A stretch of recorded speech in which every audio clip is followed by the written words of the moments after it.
தமிழ் வழியில் படித்தோருக்கு அரசு பணியில் முன்னுரிமை வழங்கும் மசோதாவுக்கு ஆளுநர் ராஜேந்திர விஸ்வநாத் அர்லேக்கர் ஒப்புதல் அளித்துள்ளார். தமிழக அரசு பணிகளில் நேரடி பணி நியமனம் வழியே நிரப்பப்படும் அனைத்து காலி இடங்களிலும் 20% இடங்களை தமிழ் வழியில் படித்தோருக்கு முன்னுரிமை அடிப்படையில் ஒதுக்கீடு செய்ய முடிவு செய்யப்பட்டது. இதற்காக 2010ஆம் ஆண்டு சட்டம் நிறைவேற்றப்பட்டது.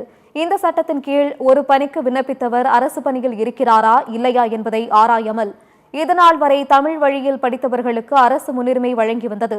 இந்த சூழ்நிலையில் சென்னை உயர்நீதிமன்றம் ஏற்கனவே அரசு பணியில் உள்ளவர்கள் தமிழ் வழியில் பயின்றவர்கள் என்ற வகைப்பாட்டின் கீழ் முன்னுரிமைக்கு தகுதியற்றவர்கள் என தீர்ப்பளித்தது.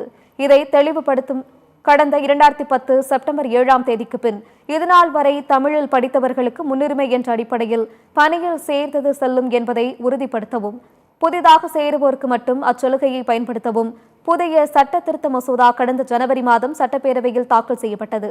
இந்நிலையில் தமிழ் வழியில் படித்தோருக்கு அரசு பணியில் முன்னுரிமை வழங்கும் மசோதாவுக்கு ஆளுநர் ராஜேந்திர விஸ்வநாத் அர்லேக்கர் ஒப்புதல் அளித்துள்ளார்.